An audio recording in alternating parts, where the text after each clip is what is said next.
With Micah Parsons' looming extension, Brian Schottenheimer sidesteps question on Cowboys' questionable contract management.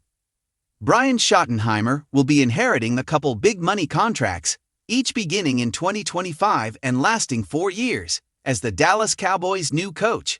Dak Prescott, $160 million, and CeeDee Lamb, $136 million. But with a third for double-digit sack machine, Micah Parsons rumored to be on the way.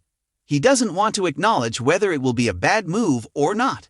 Speaking to reporters during the Combine on Thursday, the former offensive coordinator said, 1659 in the video below.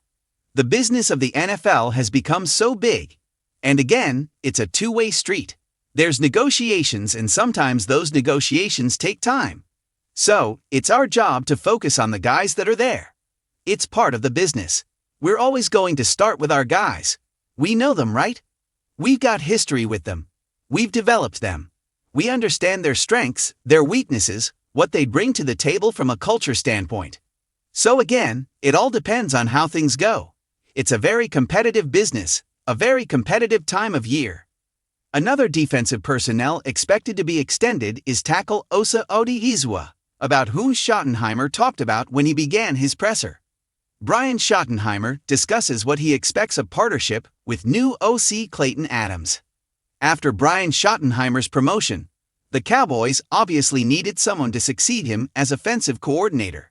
Rather than promote from within, they chose to hire from without, in this case Clayton Adams, who had spent the past 2 years as the Arizona Cardinals' offensive line coach, helping them to a top 10 finish in rushing offense in 2024.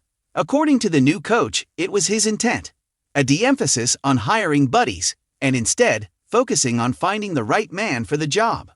In the same presser, Schottenheimer said that his new assistant would be very impactful in game planning, 1241. This guy is just incredible in terms of his foundation of teaching fundamentals, and he's been a kind of a fast riser.